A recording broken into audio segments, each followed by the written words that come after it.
This is for the okay, for the recording. This is it. Yes. Okay. So I'm gonna set it up really fast. Okay. Okay. Because I know you don't know what's happening here, but it's gonna be fun. Cool. So I'm Superphiz. I do whatever community organization for Ethereum. This is my friend Jason, and Jason is just getting his feet wet. And so, as someone who has done this, for like a lot of years, it is really exciting to get to talk to people, to like hear those very first questions about what are we doing and why are we here. And so I thought it would be a lot of fun to record this conversation and share it. Okay, so what do you know?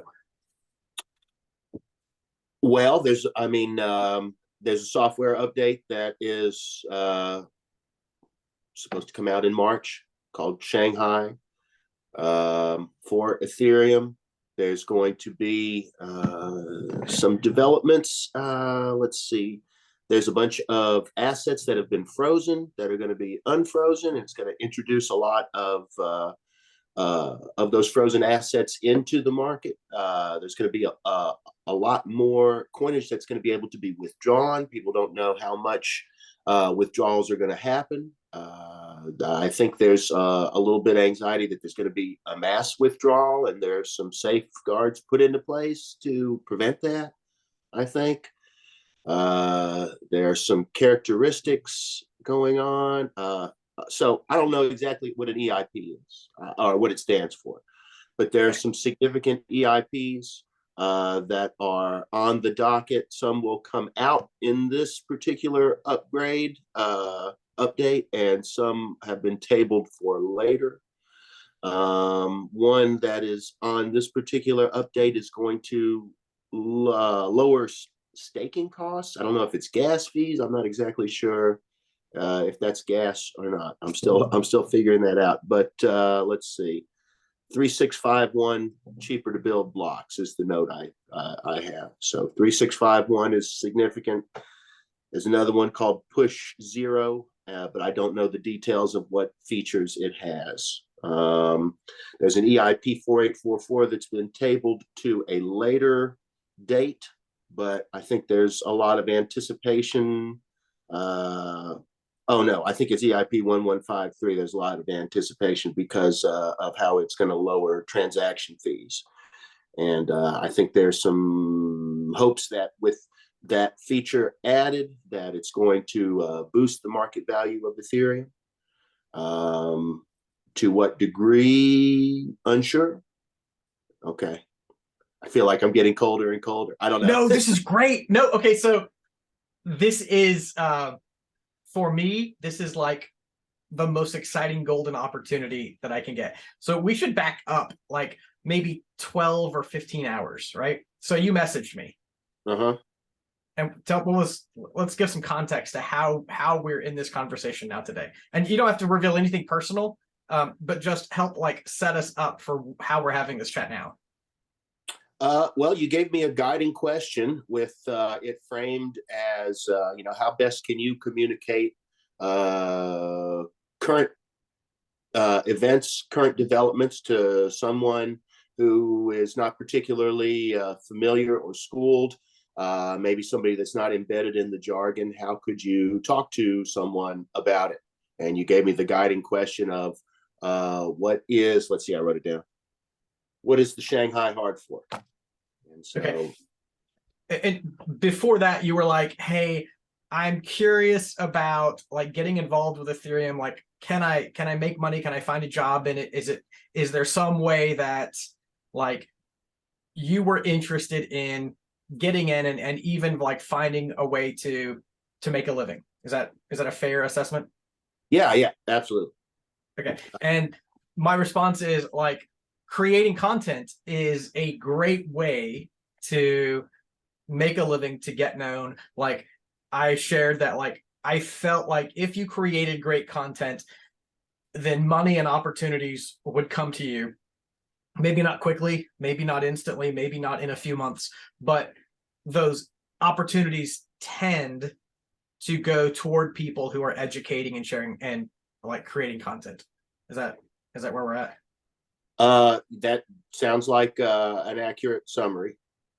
And so the first thing I shared was like, I didn't know you and I have like I think that I gave you some ether a couple of years ago, or maybe like mentioned it to you or You encouraged did. I did some digital art for you, and you paid me in ether, I believe. That was what happened. Cool, cool. Okay. And so like where we are now, you're interested in finding out how you can get a foot in the door, but you know next to nothing about Ethereum. Is that fair? Yeah. It struck my awareness when I was like, let's just see where he's at. Give him something to work on and see where he takes it. And so one of the things that is important for all of our community in 3 months, 4 months is the Shanghai update. That is obviously when withdrawals will be enabled on the Beacon chain. And to hear the interpretation of someone who is new, and it'd be so different than the interpretation of someone who's been doing this for years, that's what made me feel really excited that we could probably have a bunch of talks about like getting you into the ecosystem. And I was like, hey, hop on, can we record this? Does that sound like something we can do? Yeah, that's fine. Think sure. Okay, so before we go too far, my hope is that you will have a ton of questions, and my hope is like even that you'll have a ton of misunderstanding, because right. Misunderstanding, like that's how we kind of shape and get closer to where we're going. Leads to clarification. Yeah. And so one of the things that I noticed, I definitely work from a community perspective, from a protocol perspective, and not from a markets perspective. And that's weird for a lot of people, a lot of new people, because they're like, I'm investing, I'm here to make money. I'm not like, I don't care about your like kumbaya community. And that's a fair perspective, but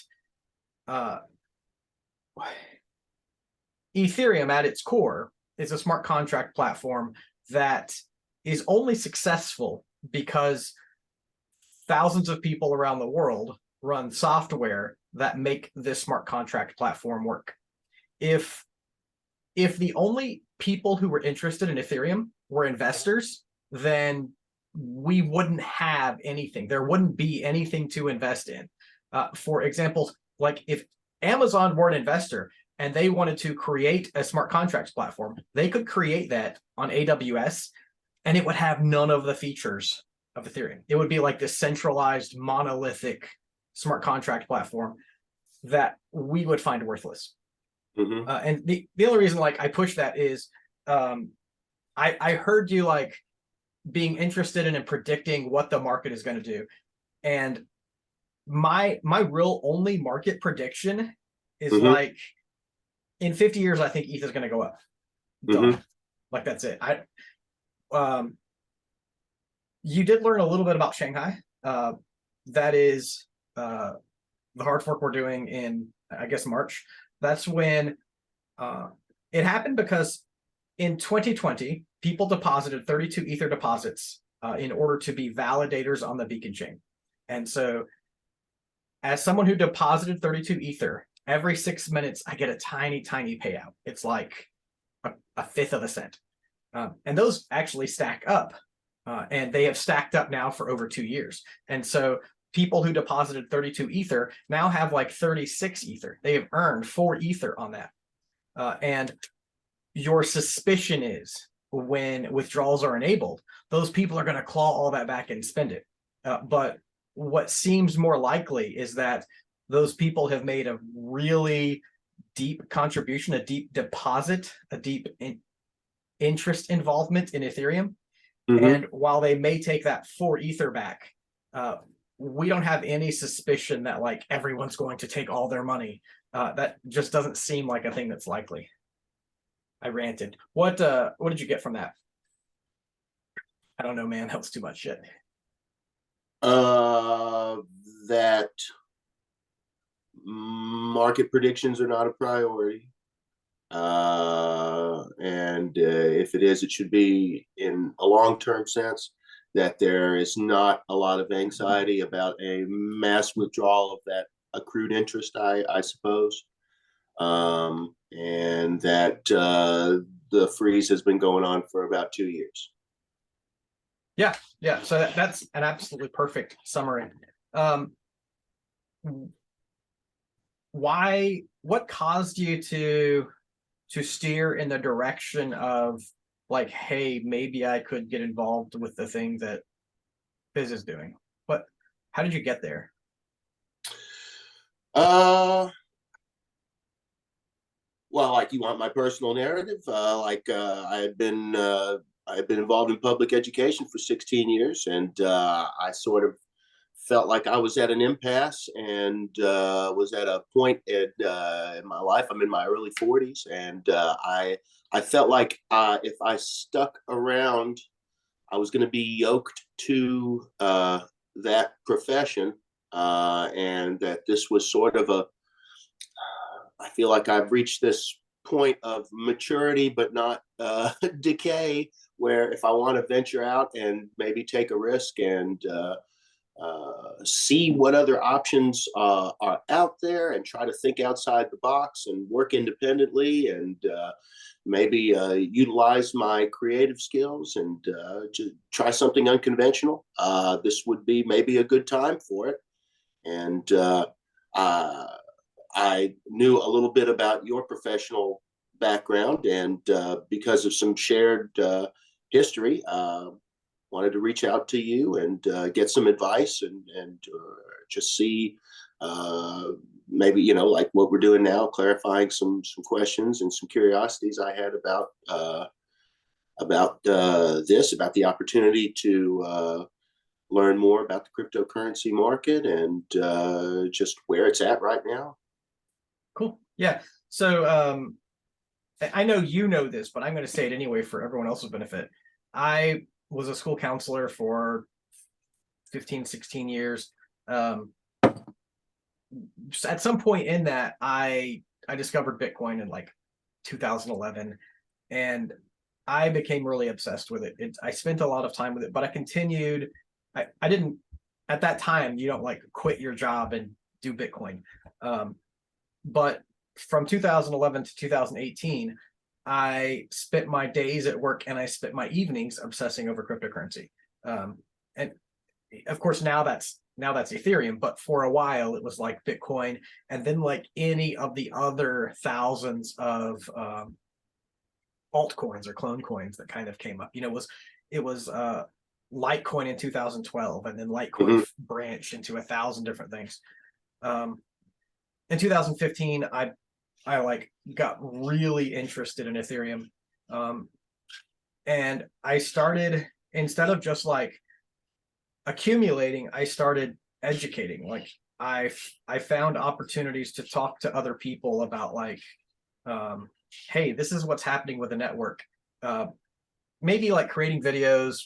I do a lot of Reddit and Twitter, just kind of helping people understand what's next.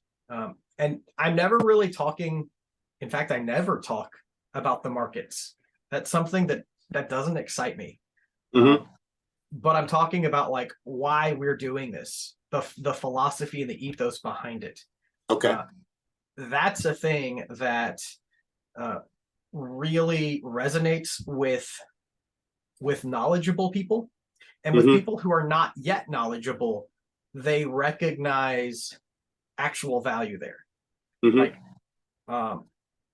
when you tell someone a coin has gone up 10% in a month, they're like, oh, I should buy that. It's a good investment. But they don't know why. They don't know why it's a good investment. They're just trying to make money.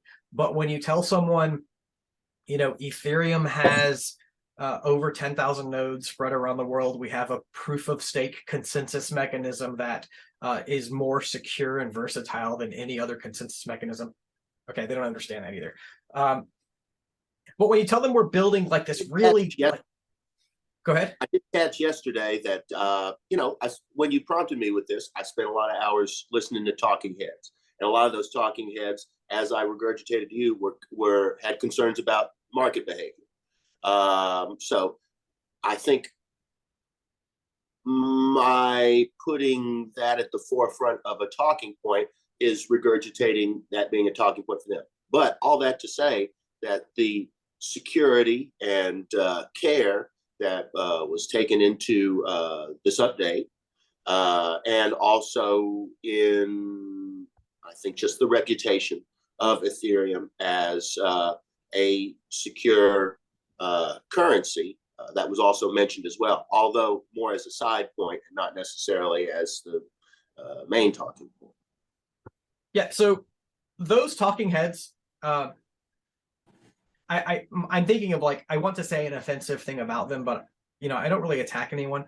But they're not Ethereans. They're investors. They want more money. I'm not against anyone who wants to make more money. I believe that we'll all be more successful if we build something rather than just trying to get money out of something. It's the analogy for me of a cow. You can have a cow, and you can, let's say, the cow's an inf, or is it, what is a young cat? What's a baby cow? A calf. Yes. You can try and milk that calf and get as much as you can out of it. You're not going to have a lot of success, and you're probably going to kill the calf. Right. But, or on the other hand, you could feed the calf. You could care for it. You could give it great pasture. And that calf is going to grow up to be a healthy and valuable cow. And that is the difference between me and an investor speculator. An investor speculator sees Ethereum in its infancy and wants to get something from it. I see Ethereum in its infancy, and I recognize that if we foster the growth of this thing, we can have a very valuable cow in the future. And that means so much more than just, cutting up the calf and getting what you can get now. Gotcha. So the focus is not on immediate gains or immediate gratification. Yeah, I mean, when you look at what Ethereum is now, it is speculative. There is little tangible value right now. Anyone who is participating for the future value of Ethereum, not the value that it's bringing this moment. So at the same moment, like, why would you focus on the future market when there's no real substance to the market? Let's build something, and then it has value.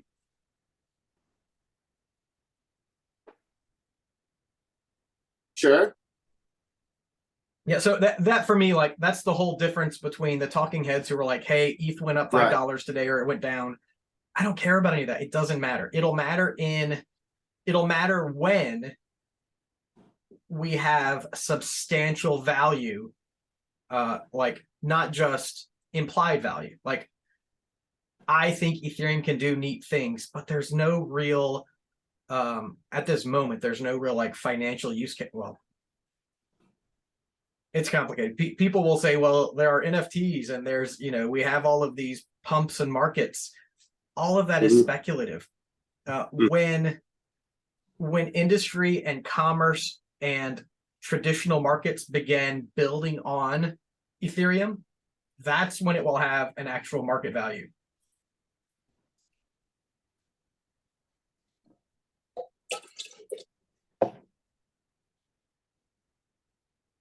I follow you. I see what you're saying. And it is about a difference of perspective, how, a community perspective and building a community perspective is different than sort of a profit-focused market speculation perspective. I follow you up to there. Well, that's where I see value for someone who is interested in participating.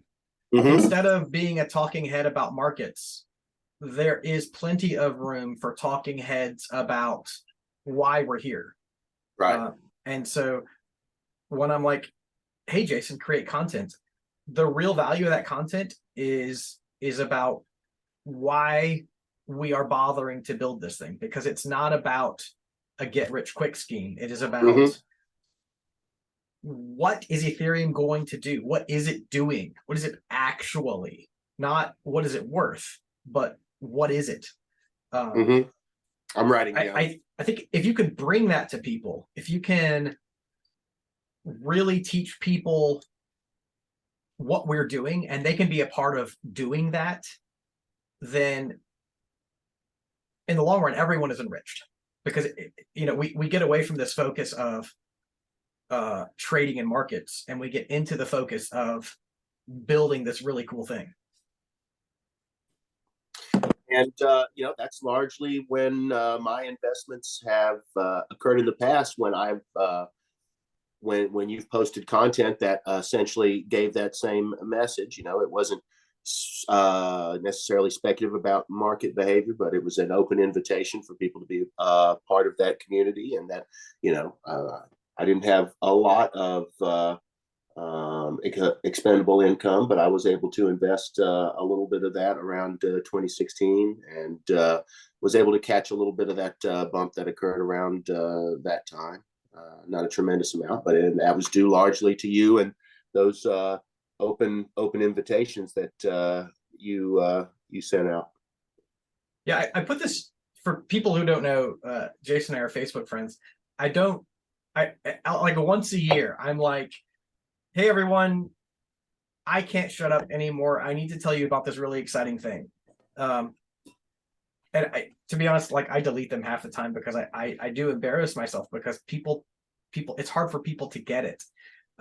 But my engagement is, this is not a get rich quick scheme. Like whether you bought at 4,000 or whether you bought at 1,000 or whether you bought, when it was 97 cents for 3 months in 2015, whatever, it doesn't matter, because all of this it's the beginning. It is a preparation for what Ethereum is likely to become in 5 to 15, 20 years. And you're like, well, I'm going to be dead then. Probably. But it is like, it's a thing that has to be built and mature. And the only thing I'm telling people is it's probably going to happen. Well, that sounds exciting to me. Your optimism, optimism is contagious, and in this day and age, it has its own value, because there's a lot of negativity going on. That's one of the things that as Ethereans we spend a lot of time dealing with are investors who have lost money. Like, you know what? I'm sorry for anyone who has ever lost money on Ethereum, but from the optimistic perspective, you haven't lost anything until you sell. So we still have like plenty of time for things to change. We also have like a lot of competing coins that like to be ETH killers. And I struggle with a lot of them because, I'll read their white paper or look at what they're doing, and it feels very derivative. It does not feel like it has the same substance that Ethereum has. And to be honest with you, if I did identify something that had similar substance to Ethereum,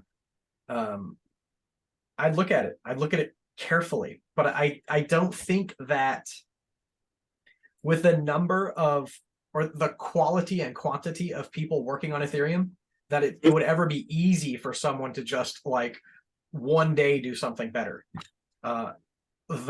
The quality and quantity of people building this thing right now is so substantial that I don't see something knocking it off anytime soon. People look at Bitcoin, it's like the top market, whatever market cap.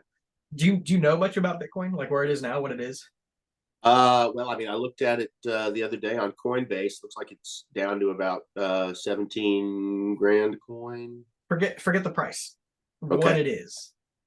I mean, it's just early blockchain currency. It's sort of like the granddaddy, or like in terms of successful ones. I don't know if it's the first one, but it was the first one to achieve financial success, notoriety. Yeah. To be and to appreciate in value. I love what you said. It's the granddaddy. I frequently regard Bitcoin as grandpa coin. Okay. And we recognize grandpa is old and he's feeble. And one day we're going to wake up and he will have crapped the bed. But right now he still exists, and that's fine. Bitcoin, the reason that I no longer get excited about it is because they stopped innovating like years ago. They said, we created this thing, it's perfect, nothing else ever needs to happen. And that would be like, to me, it would be like saying the Model T is like the pinnacle of automotive achievement. Right. And you're like, it's the Model T. So a link in the chain, maybe a significant link, or like we were talking about forking yesterday. Maybe that was a point of a hard fork, theoretically speaking, where an important direction was taken, but it was not the pinnacle. Yeah, so Bitcoin has actually had several like forks that there are now several. I learned that too. I didn't know Litecoin was a fork of Bitcoin. Yeah, so even more interesting, Litecoin is a total fork, but there are community forks within Bitcoin, like Bitcoin Cash, who they still say we're the real Bitcoin, but it's funny that I said that in quotes. Bitcoin itself has divided into several Bitcoin communities who all have different beliefs about what Bitcoin should become, and many of them believe that they are the true Bitcoin. We regard at this moment Bitcoin Core or small block Bitcoin as the one true Bitcoin. But it's just so funny to think about, like, there are a lot of split off communities. Ethereum even has a split off community. There's a split off community. Well, there's two, Ethereum Classic and ETH POW. So Ethereum Classic split off in like 2016, and ETH POW split off 3 months ago, because when Ethereum went from proof of work to proof of stake, they were like, we want to stay on proof of work, so we're going to make our own chain. Those are just things that I get really excited about, and things that I would love to chat about. And it makes me wonder, like, do we have potential to have chats about it? I would be, yeah, I wanted to run that by you yesterday and this morning, like a Q&A, where I do some looking around on my own and then come to you with questions. Yeah, that would be, and you can provide some clarification. That would be great. I would love it, because you're not alone. There are hundreds of thousands of dudes in their 40s who are aware that this exists. They only know about the markets, and they don't know, like, how they can be more a part of it.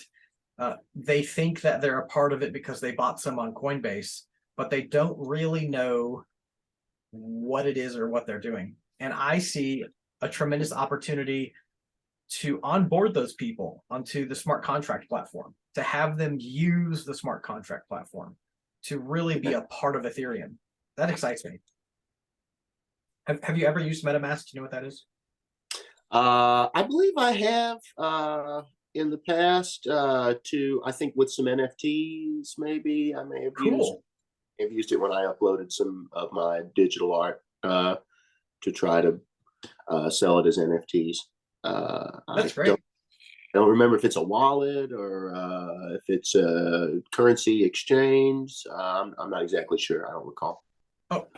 MetaMask is a browser wallet. It has been the most popular browser wallet for a long time. We're having some concerns. Excuse me. Some concerns about their respect for privacy, or maybe I don't want to call it a lack of respect for privacy. They are owned by a company who is required to obey privacy laws, and because of that, there may be some like conflicts with our desire for privacy. But yeah, it's a browser wallet. There's another one called frame.sh that's becoming popular that doesn't have those same privacy concerns. It's really just the difference between Like you buy Ether on Coinbase and you're like, I own $10 worth of Ether, but you know nothing about it, versus actually using it and saying, well, now I have NFTs, I have POAPs, I am playing in DeFi, I am really participating, or I'm staking.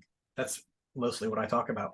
Like I'm being a part of what Ethereum is, versus like I just put money in some exchange and I hope it gets bigger. Okay. I follow you on that. I mean, what did you say? D5? What was that? Or Yeah, decentralized finance. It is it's not something that I personally get deeply into, but it's the idea of using Ethereum or Ethereum stable coins or Ethereum derivative coins as financial instruments to do things like gain yield, to take loans, to get leverage. They're not really things that I participate a lot in, but they are like a subset of financial instruments that allow people to be honest with you, to take bigger risks. So, and that's, I'm risk averse. So I don't generally get into that, but it is a really interesting sector that I would love to talk about. okay. And I'd be down for that sometime. I don't know if you feel like entertaining any of the questions that I had based on yesterday's stuff, or if you had. Well, so your Zoom timer ends in about 7 minutes. So I think what would be best to do is publish this, put it out there, share it. We'll get some comments on the YouTube on the YouTubes, and you can feel free to hop in and respond to those comments, or we can just put it out there, and let's plan a time to do it again. We go over those questions and just kind of dig deeper together. Because I think there's such a wide number of people who just want to start this journey, and Bankless is a great podcast for getting into this, as well as the Daily Gwei. To be honest, I listen to Daily Gwei every day. I often listen to Bankless because they have really great episodes. Okay. But I'd encourage you or anyone to just kind of like get started there. Sure. Type it into my Spotify. Cool. All right, so I'm going to put this up. I'll send you a link to it. Okay. And because I'll put it on ETHStaker. That's the name of my organization. Okay. And I'll also post it in a few places. And we can expect a few people to tune in, but the most important thing is like figuring out where you as a beginner want to go to get more involved in this. Like how do you become an Etherean and not just someone who thinks of it as markets? Okay, yeah, that sounds good. I mean, I have at least a preliminary idea, but I guess the more I learn, the more that'll develop and refine and evolve. Like you said about the Model T, I don't want to fossilize on day 2 with where I want to go with this. Yeah, that's I would love if we just spent a year having open-ended conversations. I think it would just be so rich and valuable. Well, definitely. Yeah. I feel like I have a lot to gain from that. All right. So I'm going to end the recording and okay, hold on. There we go.